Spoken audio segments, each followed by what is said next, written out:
Been 3 years since Jon Jones last entered the octagon. Get ready for his epic return at UFC 285 as he goes head-to-head to face Ciryl Gane in the main event.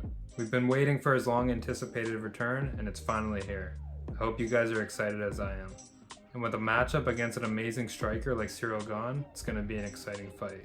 Stay tuned for my full fight card predictions of the UFC 285 pay-per-view.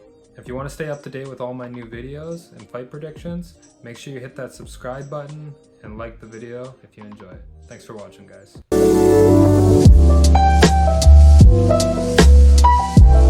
Okay, good morning, everybody. UFC 285, John's vs. Gane, March 4th, Saturday on pay-per-view. It's going to be a sweet card. It's the return of Jon Jones. Super amped for this. Really amped up for this matchup. So let's get into the fight picks. It's my full fight card predictions. Stay tuned for the end of the video because I'm going to announce what my fight of the night pick will be. And leave yours in the comments. I think it's really interesting to see who thinks which fight will be the best. So, pretty good card overall from top to bottom. Yeah, so let's get into it. Start with the first fight of the night. Cody Garbrandt versus Trevin Jones. So both these guys are coming off of losses. I believe Trevin Jones has 3 losses and Garbrandt has 2. And so, yeah, let's see here. So lost to Said Yokub, Javid Basharat, who's really good. Raoni Barcelos, who's really good as well. So I seen this. I remember this fight because most recent, Raoni Barcelos. He definitely lost that fight. It was pretty obvious. Raoni Barcelos, yeah, he just had his number. Javid Basharat's really good. So is he, and so is he. So all against tough guys. Before that, he beat Mario Batista, who's also very good. And that was his second fight in the UFC. This one was a no contest.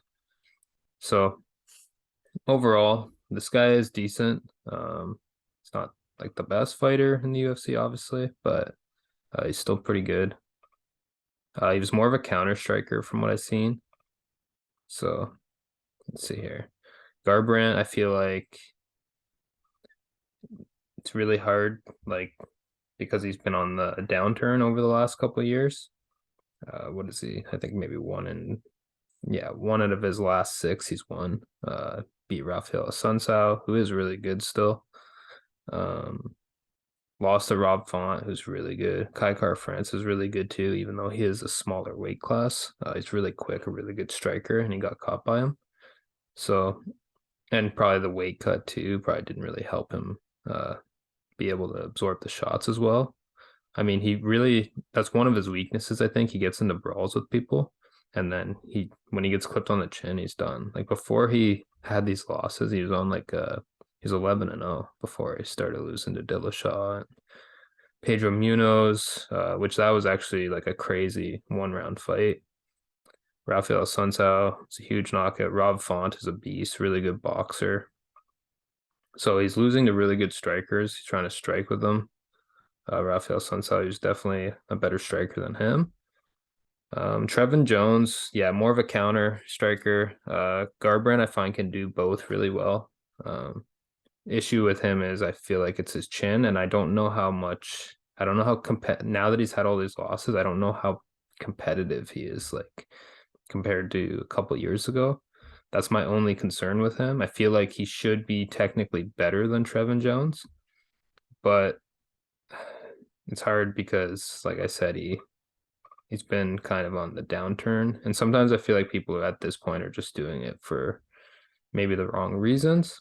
I'm not saying that's 100% the case, but it could be. But with that being said, I feel like if he can't beat Trevin Jones, I think that would be kind of like, why are you doing this? Like, I feel like he should be able to beat Trevin Jones. At that point, I feel like then people can start, like, maybe he can start questioning whether he wants to continue doing this as a career. Just my thoughts on it. It's my opinion, but maybe I'm wrong. But I am going to actually go for him on this one. I feel like he's kind of got his back turned against the wall. So does Trevin Jones because he's lost 3 in a row. But Trevin Jones has lost really good guys too. So they both kind of like have their back against the wall here. But I am gonna pick Garbrandt in this fight. I feel like he should have the advantage. Okay. So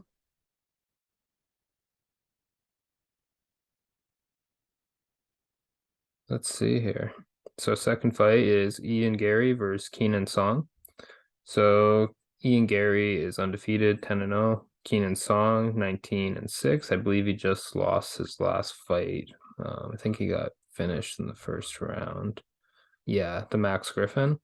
He came like he throws a lot of kicks. He's pretty long. He throws like decent amount of jabs. One thing that he did get caught with Max Griffin was he got stuck kind of against the cage, and Max Griffin just kind of picked really good shots and caught him.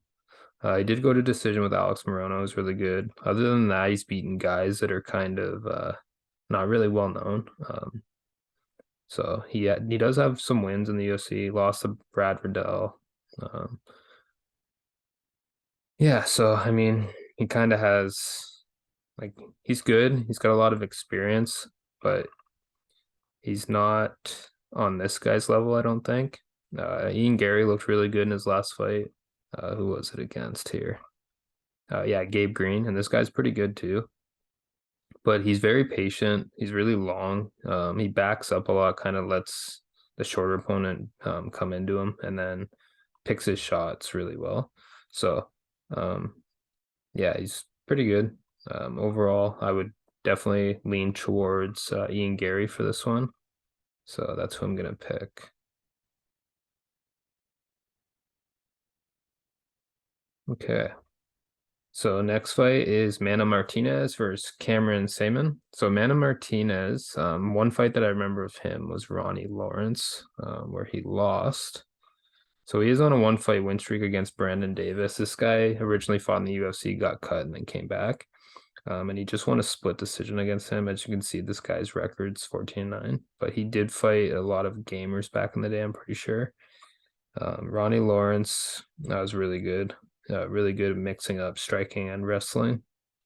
He got taken down a lot by Ronnie Lawrence. Got actually dropped a lot by Ronnie Lawrence. Ronnie Lawrence would throw like a straight left, and then he would come over top. Like I feel like he would step in with his strikes and then fake one strike and then hit him with another one. And one thing about Mana Martinez I noticed was his hands were down a lot. That's why he kept getting dropped. Big part of it, not 100% the reason, but that among other things, his hands were really low when he was backing out, so he got dropped a lot in that fight. So Cameron Saaiman, I watched this guy's first fight in the UFC. I believe he won his fight on Contender Series, yeah, and then he won his fight by knees and uppercuts. So this guy here that he fought, he was undefeated as well. Steven Kozlow, he was a really good grappler. This guy was really grappling heavy, like really good at just like attacking, really trying to make it like a grinding grappling fight. But this guy like literally defended everything that he had, ended up on top, did really good on the ground. I was pretty impressed by him. On the feet, he looked a lot more tighter defense than Mana Martinez. Mana Martinez, like I said, he drops his hands a lot. He's not as tight with his hands and his guard. This guy looked a lot more like traditional kickboxing style, where his hands were nice and tight to his head, blocking, defending, patient, very technical for a young age. He looked really good for a 22-year-old, to be honest, technically. So for this one, I'm going to have to lean towards Cameron Saaiman. He looked pretty good. I was impressed with him. So Mana Martinez has a little bit more experience, but that being said, I just feel like I don't think it'll be I think it'll be competitive, but I do see Cameron Saaiman winning that. Okay. So then we have Derek Brunson versus Dricus du Plessis. Derek Brunson is older. I've bounce back and forth on this one on who I want to pick for this fight for different reasons. Derek Brunson was on like a good win streak, and then he lost to Jared Cannonier, who actually in the first round, he actually beat Jared Cannonier. He's constantly able to take him down. And then at the end of the round, he actually finished with like a rear naked choke on his back.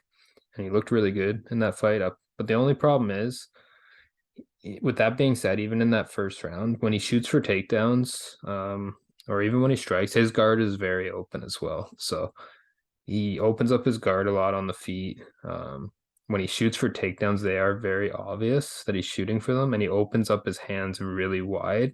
Like if people threw a lot of like uppercuts as he was shooting, they would land a lot on him. Uppercuts or knees up the middle. The problem with knees is you're more likely to get taken down. But if people threw a lot of uppercuts on him when they come up the middle, like it is very telegraphed. So a lot of times people just try and circle out and get out of the way of his takedowns. It's kind of what Cannonier did in the second round, and then just kind of took advantage and beat him up. So Darren Till was his win before that. Rear naked choke round 3. I think actually that was Driss's last fight as well. Was Darren Till, and I think he finished them the same way. Yes, he did. So, and before that, he actually beat Brad Tavares, who's really good. This is kind of the fight that's making me lean more towards him. The fact that he beat Brad Tavares, because Brad Tavares is like a good middleweight, and he beat him by decision. With that being said, when he fought Darren Till, he did look really gassed after the second round, but the first round, he like literally probably landed like 60 to 100 strikes. So he put Darren Till on blast in the first round. So it makes sense as to why he was gassed in the second. Derek Brunson. Yeah, Brad Tavares, Derek Brunson. I know a lot of people are probably going to write Derek Brunson off because of his age, but he still did look good. There's just those little like technical flaws that he has. Everybody has them, but like his are like they're like very obvious when you shoot for a takedown and like you're opening up your face to be hit. I'm sure a lot of other people see it as well, but it is very like, yeah, it's just an obvious, but it's crazy because he still does get people down and he crushes you. Before that, he was on a 5-fight win streak. Bounce back and forth, but overall, I think this guy has just been on such a long win streak. Dricus, I feel like he's going to probably get it done, but I won't be surprised if Derek Brunson wins, guys.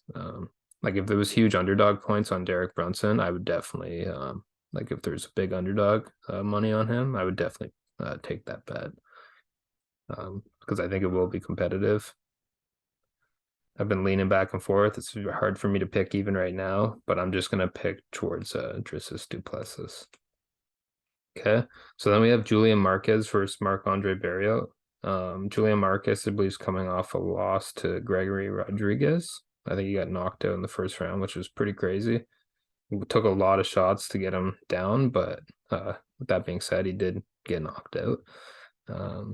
Sam Alvey before that beat him in 2021. Maki Pitolo, lost to Alessia DeCirico, beat Darren Stewart. It's pretty good. Beat Phil Hawes on the Contender Series. So not like super active, but like one fight in 2022, a bunch of canceled bouts. So whether that be injuries or whatever, I'm not too sure. Marc-Andre Barriault, I believe, has been a little more active, but he's kind of had his ups and downs. Yeah, so started off in the UFC with 3 decision losses, then a no contest, and then ground and pound win by decision. And Chidion Anjikani, he got crushed in that fight. He's a good striker. And then beat Jordan Wright by guillotine choke. He's kind of been on the down turn as well, though.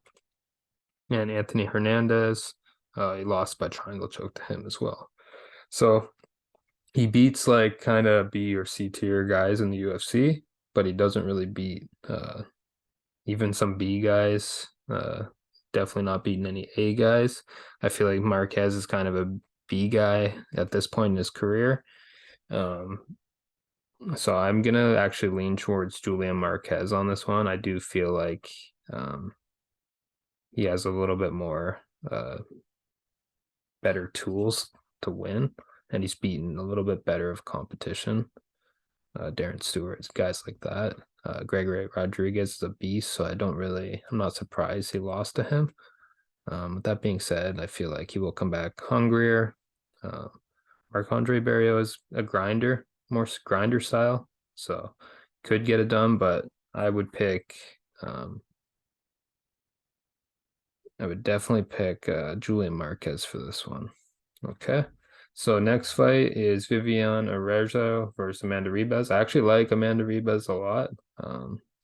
Like just her personality. She's really cool. So she's pretty good on the ground. Definitely better on the ground than on the feet, I would say. Lost to Katlyn Chookagian last split decision. This girl's the queen of running around and winning decisions. Not a big fan of her style, but she does get it done. She does fight smart, so I can't necessarily hate on it. Just I would never be I'm not like her top fan or anything like that. I was very happy when Jessica Andrade beat her. But with that being said, she lost to Marina Rodriguez, who's also a savage striker. She got dropped by her. Other than those two girls that are really top girls, she has won all of her fights in the UFC. With that being said, Mackenzie Dern's a good one. That's probably like one of her best wins. This was kind of when she was a little more green.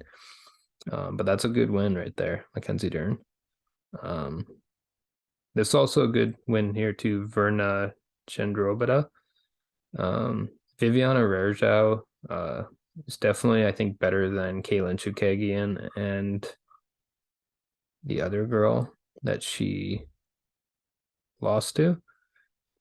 She did just lose to Alexa Grasso by decision, but Alexa Grasso is very good as well. A lot of volume. For this one, guys, I would have to go with Viviane Araujo. I think she's going to be too well rounded. I definitely think she's going to have the better striking, and I think she'll be able to do enough to not hit the mat with her. So I will go with Viviane Araujo on this one. Okay, so next fight, Farid Basharat and Damon Blackshear. So Farid Basharat is him and his brother both fighting in the UFC. Javid Basharat, who just fought a couple cards ago. These guys are really good. Watched his fight on Contender Series recently, and he throws a really nice lead snap kick to the stomach, and it's super quick. It's like a jab, and that's like a really good technique to use for keeping distance control. So I think he does an amazing job of that. He looked really good on the feet, really good movement, really good at controlling the distance, staying in and out. He is undefeated. This guy was a lot shorter than him. Like he was 5'5", I think. Basharat is like 5'8" or something. So he did have a good reach advantage, but he also moves very well. And he had really good ground and pound when he did hit the mat. He was able to stay on top and deliver some awesome ground and pound in that fight. So overall, he looked really good. I was really impressed with him. It was a pretty dominant decision. Damon Blackshear, I watched his title win on CFFC. I wasn't blown away with this guy's style. Like he was fighting a guy that was 11-7. I didn't see anything crazy where I was like blown away with his technical abilities. Not saying he's not good. He is.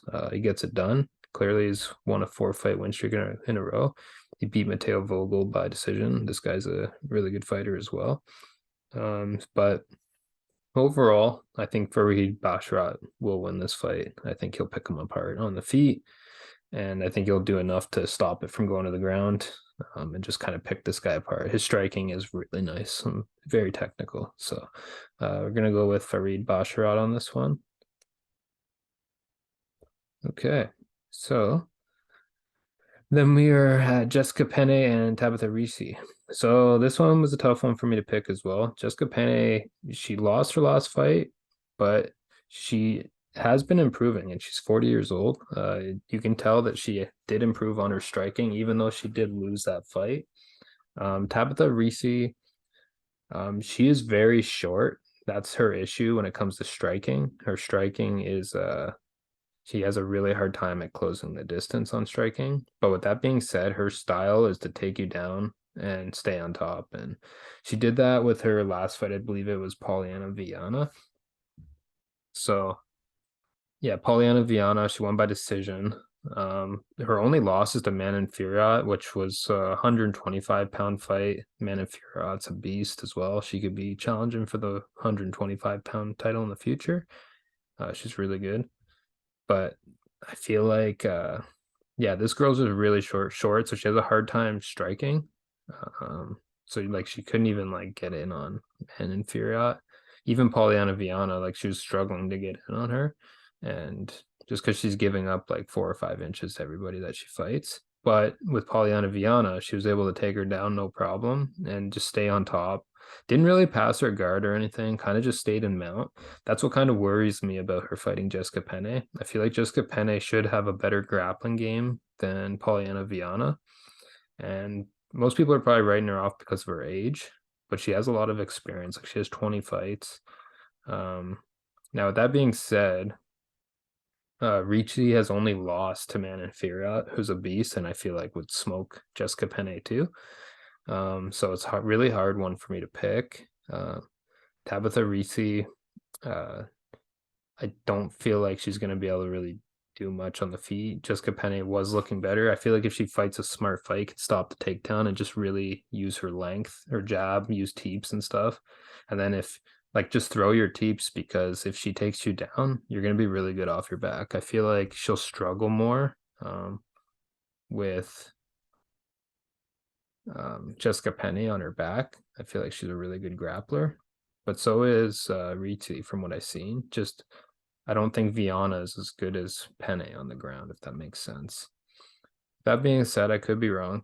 But I think it's gonna be a really competitive fight. I think it'll go all 3 rounds, but I'm gonna pick Tabitha Ricci for this one. But I've bounced back and forth. If there was big underdog points on Penne, I would consider it. It's just sometimes I feel like mentally she might kind of break, but I don't feel like that's the girl to really make her break either, unless she constantly is able to not stop her takedowns. Okay, so for that one, Tabitha Ricci. Okay, so now we're into the main card. Mateuz Gamrot versus Jalin Turner. So we have Mateuz Gamrot versus Jalin Turner, 155. This is going to be a really exciting fight. Interesting matchup. Jalin Turner is really tall and lanky, 6'3", 155 pounds. I think he's on a 4 or 5 fight win streak, and they're all finishes. Yeah, so he's on a 5 fight win streak. They're all finishes. Lost the decision to Matt Frivola back in 2019.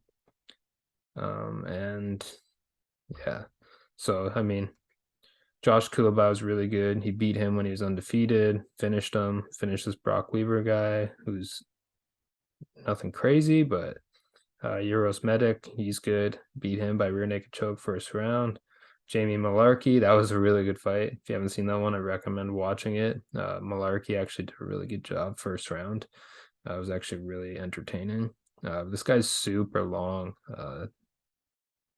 Jalin Turner, so he gives people a lot of issues with his length, but this guy did such a good job. And then he choked out Brad Riddell, who's kind of been on the downturn as well. So I feel like this is going to be his toughest fight yet. Mateuz Gamrot for sure. It's definitely a step up in competition. I think this is what he needs at this point of his career. But with that being said, it is his toughest fight. Mateuz Gamrot was 21-1 up until recently. He lost to Beneil Dariush. So we have, before that, he beat Scott Holtzman, Jeremy Stevens, Diego Ferreira, who's a really good, Armin Tsoukakian, and he beat him by decision, 18-2. Who's a really good fighter as well. I feel like the game plan for him for this one's going to be to get Jalin Turner to the ground and just kind of like really wear on him and try and tire him out. That first round, he's got to be really careful. Jalin Turner's really dangerous. First and second round, really, but he's got to grapple him. He has to bring him into that realm to get the win. I do feel like he can do it, but he has to really make this a grappling style matchup. If he stays striking with Jalin Turner, I feel like Jalin Turner could catch him and hurt him. But I think this will be Jalin Turner's toughest fight yet. I could see it going to decision, or I could see Mateuz Gamrot getting a submission, maybe later in the fight. So yeah, I'm gonna pick Mateuz Gamrot for that one, guys. That'll be an exciting fight. Geoff Neal versus Shavkat Rakhmonov. So Geoff Neal is an amazing striker, really good overall. I was actually impressed when he fought Stephen Thompson, how well he actually did. I mean, Stephen Thompson still beat him, but he beats everybody on the feet. But he still hung in there, did really well. Lost the decision to him. Lost the decision to Neil Magny. Beat Santiago Ponzinibbio by split decision, and then Vicente Luque. I was really impressed that he was able to finish Vicente Luque because he's really durable. That being said, Shavkat Rakhmonov, he's undefeated for a reason, and everybody that he's fought in the UFC so far, he's dominated. Dominated Neil Magny, finished him by guillotine choke. Carlson Harris guy who has a lot of experience. Michel Prazeres, who has a lot of experience. Alex Oliveira. So all of these guys he's finished. Literally 3 submissions, 1 knockout. I think this will be his toughest matchup yet in Geoff Neal. Neil Magny was definitely a step up, but Geoff Neal's kind of a different animal. But I feel like he's too well rounded. He'll get the job done against Geoff Neal for sure.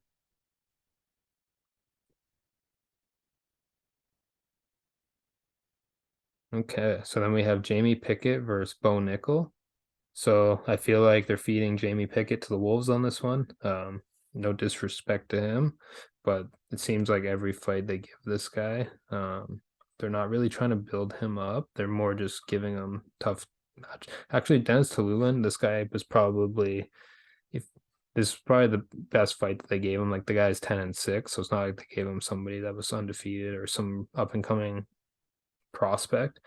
Other than that, I mean, he did beat Joseph Holmes 7-1, Laureano Starpoli.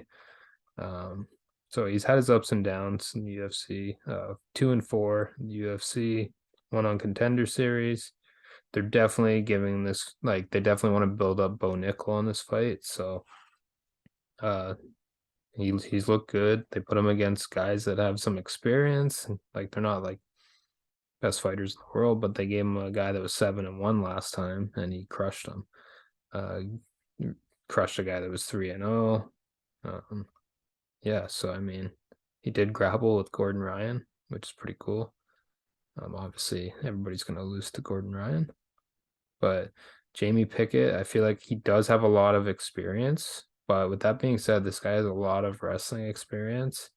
I feel like just his style, he's very aggressive. Jamie Pickett's kind of a like slower paced guy.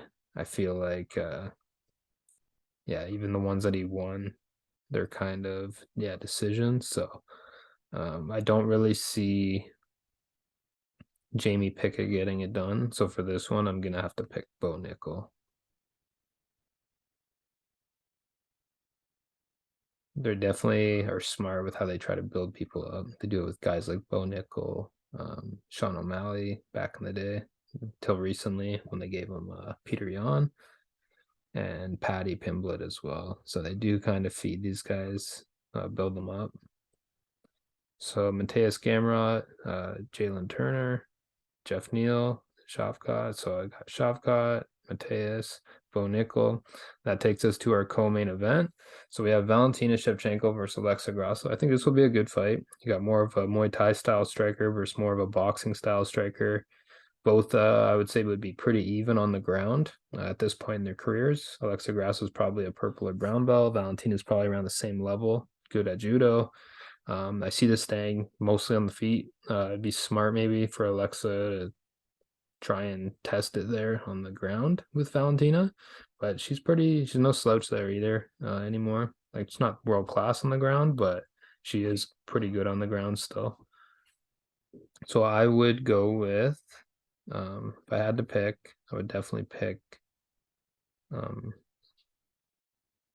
for this one. Yeah, so Valentina, she fought, let's see here. think her last fight was, Talia Santos, which actually, Talia Santos did give her a lot of issues on the ground, but I feel like Talia Santos is a lot better than Alexa Grasso on the ground. So, with that being said, I would give this fight. I'm edging towards Valentina. I think Alexa Grasso needs to be like interface, like giving her a lot of volume and not really letting Valentina do her thing, which is let her set the pace set the fight at her pace, which Valentina's really good at doing. She's really good at moving in and out, not getting hit. I feel like, and in her last fight, Alexa Grasso, she was getting hit a lot by Viviane Araujo still. I feel like Shevchenko will hit her a lot.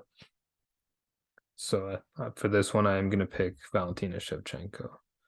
The only person I see maybe giving Valentina issues in this division would be Manon Fiorot or Erin Blanchfield, who just beat Jessica Andrade as well. So Erin Blanchfield will get anybody challenges on the ground. So it's starting to become an interesting division actually for women's flyweight. So then we get to the main event. So this is the return of Jon Jones.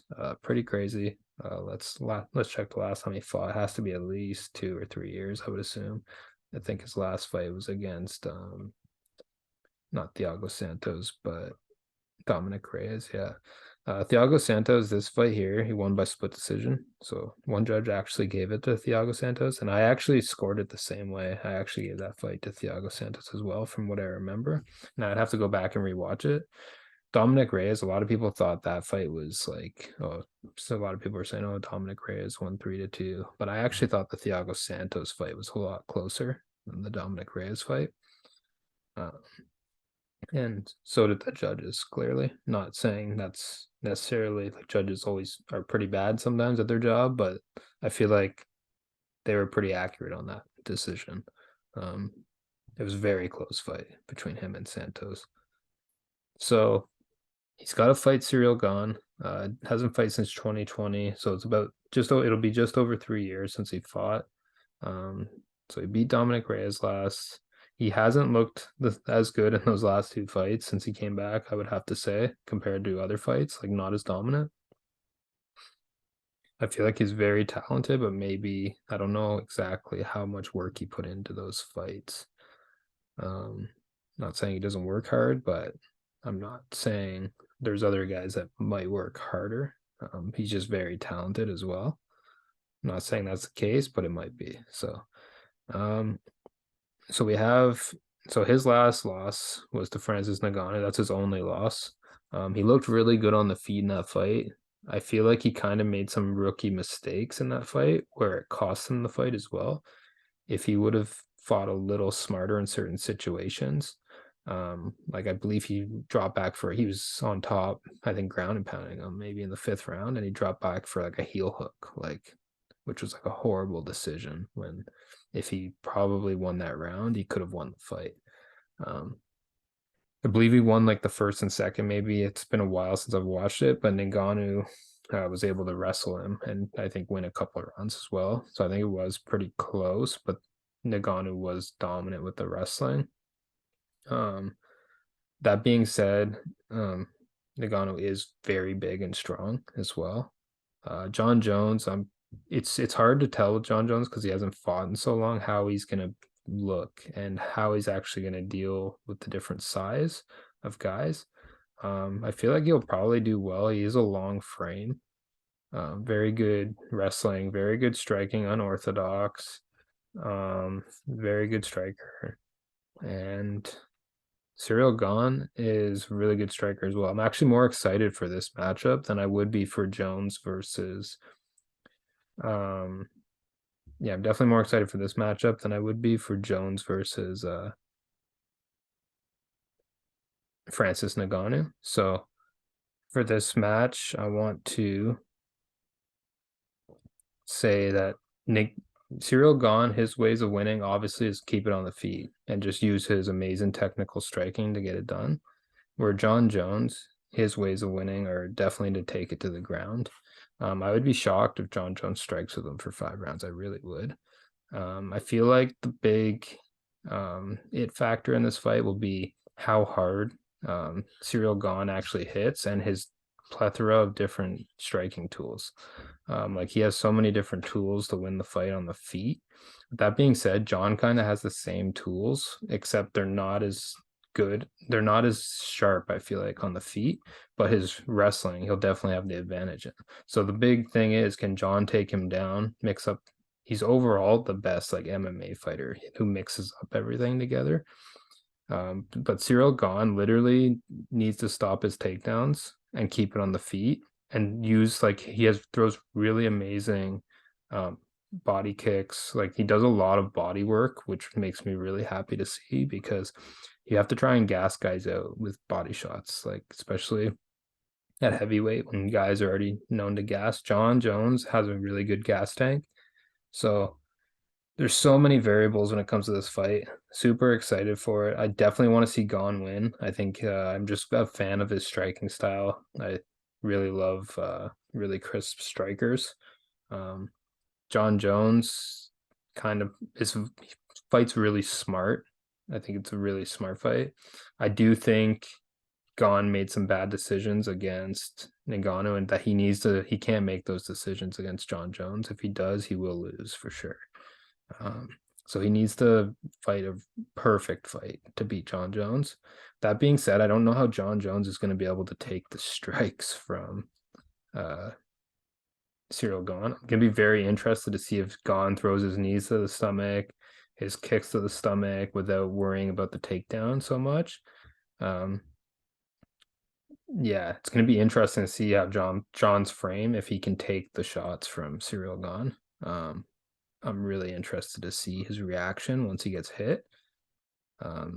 Also, yeah, I'm really interested to see if Gane can stop the takedowns. So I know I'm kind of rambling on about this, but there's so many variables when it comes to this fight. But I have a feeling that Ciryl has the tools to beat him if he fights a perfect fight. I think if he can stop the takedowns, the fight is his, 100%. If he can't stop the takedowns, the fight is John's. It's pretty simple when it comes to that. But you never know. Like John's super good everywhere. So it'd be interesting to see on the feet. But Ciryl Gane's just been looking so good lately. He's been fighting. He's been very active. He fought twice in 2022, 3 times in 2021. He's looked good in all of those fights. He's very technical, smart. He just can't make those mistakes on the ground like he did with Francis, because if he does, John will dominate him for sure. So I am gonna pick Ciryl Gane to win this fight. I could see him maybe hurting John. I